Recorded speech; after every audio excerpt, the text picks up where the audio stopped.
Good evening, this is the Oscar expert here with Brother Bro, who is back from Cannes. Everybody congratulate this man. He on his trip and he landed in his plane. It's good to be home with you and this cat here. I had a great time at Cannes, and I feel like I have the privilege of being there from this channel where we talk about movie awards, which doesn't relate with Cannes at all, really, right? And I don't go to these festivals because I just want to figure out what's an Oscar contender. I go to them because I think it's really fun, and I love being able to tell people about the films that I've seen there that I think are exceptional. So I just want to preface this video where we are gonna indulge in the awards talk with that Cannes is about just putting international films on the world stage. Some of them might make it into the awards conversation, into the more mainstream, and others are still very much worth seeking out. So I encourage you to watch some of my coverage, look at other people's coverage, of course, of the films there. Look at all the films that placed and got some kind of award, because every film that they awarded, they really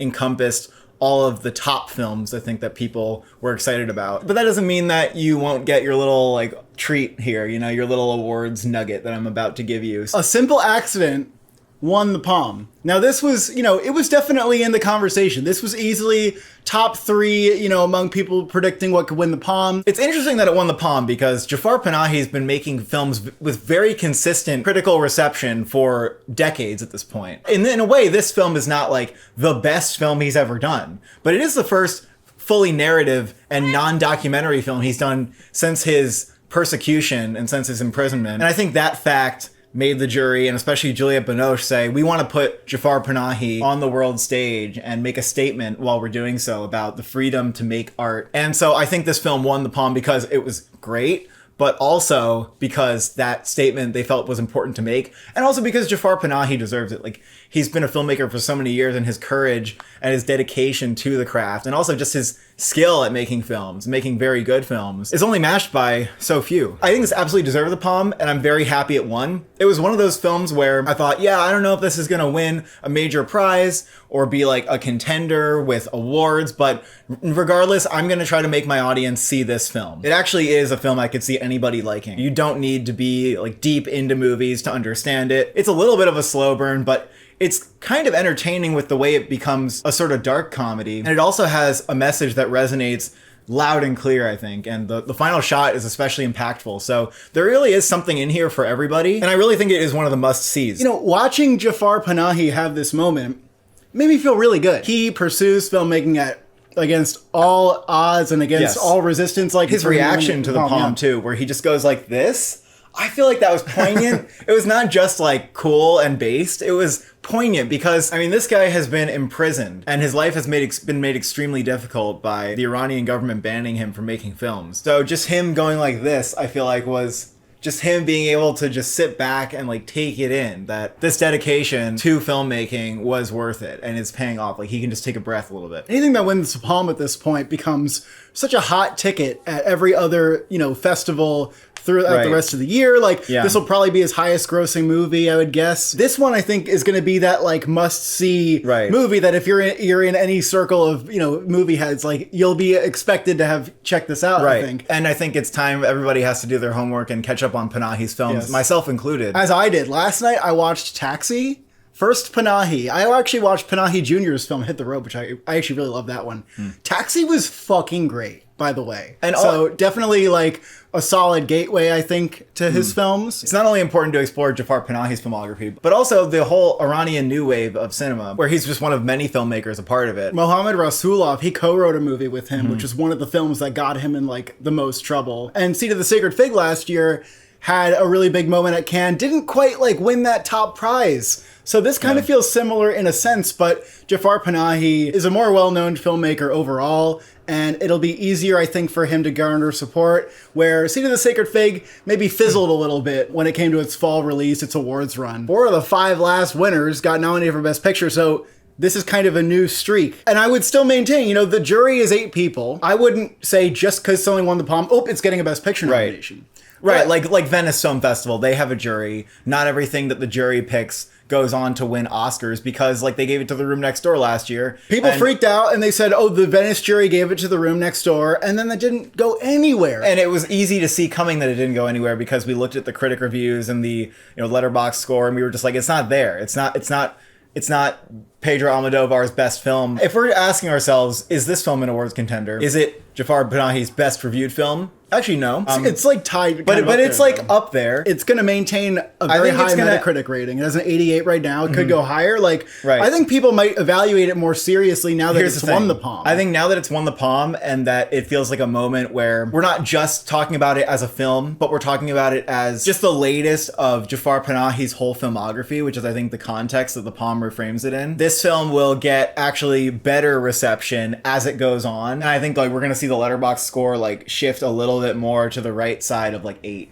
and people are going to reevaluate the film and start giving it more 9 and 10 instead of just 8 out of 10. I had to ask myself, like, would I really say this could be an Oscar contender? Because from just the film alone, I would say I'm not quite sure. I think it's a great movie that everybody should see, but with this narrative and this weight behind Panahi's name, I actually would predict at this moment that it will break out in a similar fashion to the other Cannes films that go on to see success at the Oscars. It's a story that can resonate and translate for any audience, even though it is culturally specific, has a specific ire towards obviously the Iranian regime. It's entertaining enough and it's well crafted enough that I just think it will translate. And really it just comes down to, will there be enough hype for this film? And can you really get more hype as an international film than winning the Palme? Not really. I know that awards voters and general movie enthusiasts will see this movie now. And knowing that it's going to get that kind of attention and be a must-see film, I don't see why it wouldn't transcend. The way I see it is, would the director's branch want to nominate Panahi this year? Yeah. I think they very well might want to. Yeah.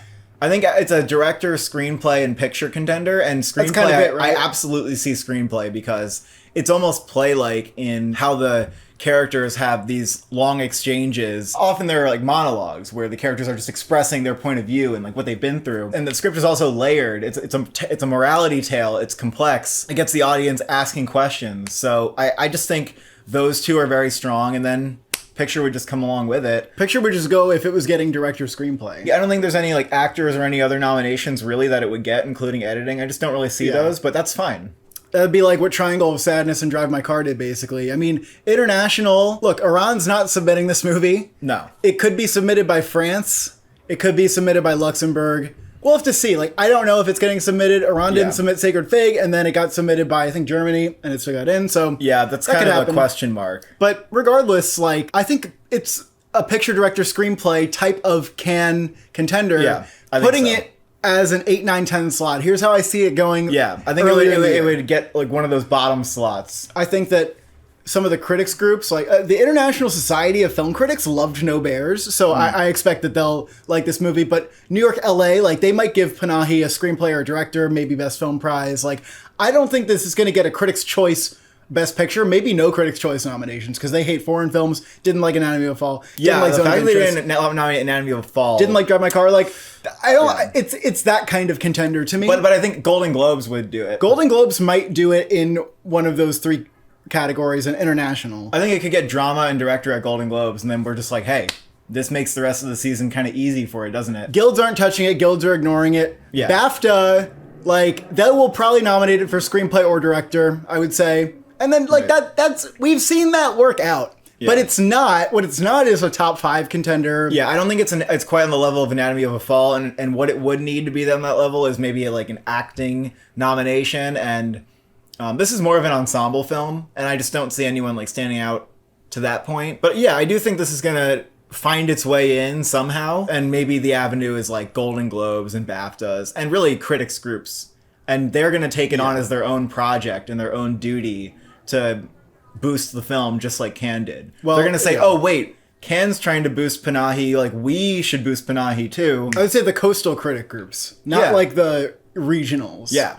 So I think this is a safe enough bet to make at this moment in the year. Of course, we have so little knowledge of the other films that are coming out. I'm going to throw this into those 3 categories at this point. We could talk about the runner-up to the Palme, Sentimental Value. I think it's silly to think that, oh, this didn't win the Palme. Man, I guess it's not going to get Best Picture. No. I mean, look, the Zone of Interest also was the runner-up to Here's the Palme. The deal. Like, The Substance only won screenplay. Amelia, like, it's fine. Sentimental Value, I was thinking as long as this movie, if I see the Letterboxd curve go crazy on like 4, 4.5, 5, it's going to be an Oscar contender. And that's what happened. Here's the deal. Talking to people about what is going to win the Palme, I and many others were saying Sentimental Value has already won in a sense. It's got the most buzz out of this festival. You know, maybe we can't say that anymore because it didn't win the Palme, but it was easily the buzziest title before Panahi's film won. It has the most appeal to like a international audience in the sense that everybody's seen Worst Person in the World. People know who Joachim Trier is, and it is said to be like a film that's on that level. People also know who Elle Fanning and Stellan Skarsgård are. It has actors that Western audiences are familiar with, and it's very much in the wheelhouse of a film that does well. Does well with audiences, does well with critics, does well with awards. It's similar to other films that have seen Oscar success. Whereas like Panahi's film is kind of different. That's a film that feels like it's being introduced to a Western audience. Sentimental Value is a family drama that's also very funny. Kind of reminds me of like A Marriage Story or even an Alexander Payne film where like the comedy and the heart go hand in hand. It's very intimate. There's a lot of character moments and the performances are undeniably excellent. Where even if you thought this film was like a 7 out of 10, you would still write Renate Reinsve and Stellan Skarsgård on your Oscar ballot. The performances are that good. And you would probably even say that the screenplay is worthy of a nomination as well. So it's the kind of film that is going to get nominations no matter what. I didn't care what the result would be with the Palme and what awards the jury would give it. I was sure they would give it something, but it didn't really matter to me. I thought this is an Oscar film no matter what. This is the kind of film, if it premiered at TIFF, it would have done equally well. It's more of like an audience film than maybe any other film I saw at Cannes. Kind of a tearjerker, yeah. Tearjerker, absolutely. It makes the audience laugh. Like, a tearjerker when this goes to TIFF, I'm gonna bet that it will place I think for the so. audience award. I think so. That's the kind of film this is. It really hit with an audience. It brought everybody together to laugh and to cry. And there's so many performances in here that you could nominate. It actually could have the most nominations for performances out of like any film this year. I think it could get 4. It could get 3. It's going to get 3 to 4. And I think it very well might get 4 nominations for all the performances here. So we don't need to worry about Sentimental Value. It doesn't need to win Palme. I'm kind of glad it didn't win Palme so we could actually boost something else because again, this film already won. Yeah, I'm sold. I have this in for 9 or 10 categories right now. Yeah. I have it in for 4 acting awards. I even think this would get screenplay, picture, director's obvious. Director, editing. I think is, it could get casting. And yet you're saying get SAG Ensemble. So you're saying that this is the type of Cannes contender that is not ignored at Guilds, is not ignored at Critics' Choice. Right. But it's interesting because even, Anatomy of a Fall it's ignored like at Critics' Choice. All Quiet on the Western Front. A lot of international contenders are completely ignored by Critics' Choice. I mean, as cursed as it is, call it Emilia Perez or Roma. Or we call it Parasite. Or Paris. You think it's... I agree with you that I think it's more that... it doesn't have the unanimous reviews and the unanimous response that Parasite had, so I'm not trying to put it on that level. Nothing has that level. It has... except for Parasite. It has as unanimous reviews as Anatomy of a Fall, can we say that? But it's like how Parasite was going to stay in no matter what, and the critics groups were going to nominate that and... Everybody's gonna support the movie. Who's gonna stop it? It has great narratives for the actors built in as well. Yes. Renate Reinsve. People have seen her as coming up. They loved her in Worst Person in the World, Rising Star. Stellan Skarsgård. He's like a Brendan Gleeson. Give him that first nomination for Banshees. No, Stellan Skarsgård might win the Oscar. I agree.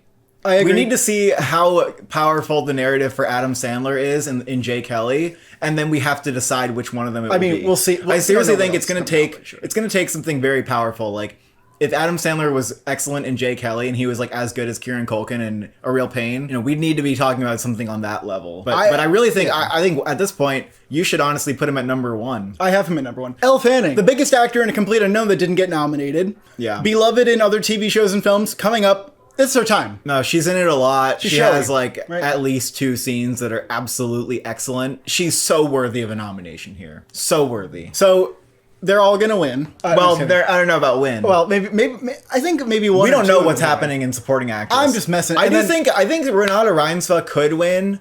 But it is an ensemble film, and it just depends on what else is going to come out, really. And it depends how close to winning Best Picture this film is. And you also seem to think that Inga Ibsdottir Elias may get nominated as a second supporting nominee. I do. Because she's just as good as the other cast, and how can we ignore her? She's a little more subtle and subdued, but she has some amazing scenes, and she's just as worthy as anybody else. And the real people who are going to recognize this are critics, right? Like, I think critics will nominate her maybe even more than Elle Fanning. And Elle Fanning's already so in there for a nomination. Like, she's going to get a nomination at every industry and every major awards body. But Inga Ibsdottir Elias will be boosted by critics, and then I think they'll come out somewhere like where they're evenly matched. Well, you really think that they have even hype? I could see her. I don't know if she would take off for Critics' Choice. Maybe she could get Golden Globe. Maybe she'll get BAFTA, but maybe not SAG. Probably do. Probably not. SAG. It's possible she wouldn't get SAG, but we also watched Yuri Borisov absolutely soar in Anora. And he was also, like, again, a European performer. He has that, like, more subtle style of performance. And he did even less than this actress does, right? But he was second in line behind Mikey Madison. And this actress is kind of fourth. Like, you got to nominate all the others before. It seems. Perhaps. But it's not too long ago when we were on a hot streak of there's a double supporting performance every single year that gets nominated. I'm open to that. I'm just saying. And it hasn't happened for like the last 1 or 2 years. I'm just saying that we know that Elle Fanning is a priority and this is a new face. That's all I'm saying. Yeah, but I think they're both going to get in ultimately, but it's possible, she could miss SAG or something. I'm not worried about this. I'm not worried that this isn't Neon's priority anymore. No, this is the easiest film for Neon to get a bunch of Oscar nominations for, and it's going to happen. Like, I've already bet money on this outcome, so I really couldn't be more confident that Sentimental Value is just, makes sense. It's an Oscar player. The jury prize was a tie between Sound of Falling and Surat. You're a fan of both films, especially Surat. Love both of those films. Now, aside from international feature, as long as they're submitted, do you think that any of these films could show up somewhere? Maybe cinematography for Sound of Falling, or maybe is Surat like a surprise like director or something contender? I know you want the score to be nominated. Do you think we're not getting like Panahi in director and Joachim Trier and like a surprise Surat nomination or a surprise Macha Shilinsky nomination? Sound of Falling is going to put people to sleep when they put in their screeners. I was like riveted from start to finish. Don't get me wrong. Love both of these films, but I'm not sure they translate to a wider audience as well. Although Surat, I really feel like, is a film that would play well with any audience because it's such an unexpected thrill ride. And I think that film could get hyped because you just don't know what you're getting when you watch it, and then you want to tell people, you want to talk about that film when you're done with it. I think both of these films will do well enough in like North America. And I think they're absolutely films you should go see. Sound of Falling is definitely more challenging. You have to be open to a more like free-form style. You also have to be open to a film that's not going to really give you answers as to what it's trying to say, but is more of an abstract and free-flowing portrait of a century of women who have lived in this one particular farmhouse. But the filmmaking is so magnificent, the cinematography is so beautiful, sound design is lulling, that it's worth the experience of watching it. This is the kind of thing that if it was like a veteran cinematographer, maybe you could see it, but I think that it's just too, I think the cinematographer is actually Shilinsky's husband, and the cinematography is excellent. Maybe it could get some hype, but I'm not going to go out and predict that. It's really hard to say. I think even international feature, I'm not so sure. It might get that, but it might not. It's hard to say. Surat maybe a little bit more likely. I think Surat's more likely to get an international feature, but I could fill up international feature with just Cannes films. As we always say, you can. And that's not necessarily going to happen in the end, right? It's not. Secret Agent won actor and director. Right. And I think some people will look at a couple of movies and perhaps think that this has a shot for Oscars. One is that Emilia Perez won 2 big awards at Cannes last year, did very well. Yep. Say what you will. I'm Still Here was a surprise contender that people didn't see coming when it premiered at a festival, and then went on to become, really loved. And you will have the Brazilian army hyping up this film, right? Giving it that like in-your-face social campaign. Like they're going to try to do that for Wagner Moura. And some people, you could make an argument, it wouldn't even be a bad argument necessarily, that Wagner Moura gets hype, kind of brings in the movie in a similar fashion. I have trouble seeing how this is going to play with a Western audience. One is that this is a very long film, and it's actually really slow to get going, and it's a film that personally I had a very hard time finding my footing in. Like, I was kind of waiting for, okay, well, what is this movie like really doing? And I just had trouble seeing that.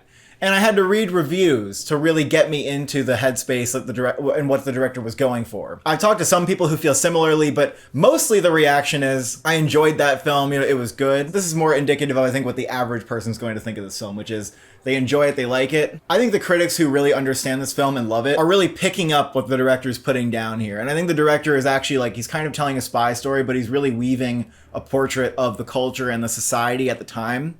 And that's the thing where I think Brazilian audiences will obviously be more on board with this than I was. And, you know, maybe I needed some more context and more catching up in order to appreciate this film more. Well, it's like a 3.6 on Letterboxd, which is kind of different from like the 87 on Metacritic. It has really unanimously positive critic reviews. So I honestly don't know how people will respond to this film overall, or what kind of life it might take on with an American audience, because I personally struggled with it, but plenty of people didn't. But it is more challenging. I'll just say that. It's much more challenging than a film like I'm Still Here. From what I saw and my personal subjective experience, I think it's international feature or nothing. But I am open to just the fact that I had a different experience than a lot of people did for this. Do you think the actress from The Youngest Daughter was worthy of the Best Actress prize? Yes, she was great in that. I really like that film. And I did consider her to be a strong contender there. And it didn't really surprise me that she won. Like, I thought she was great.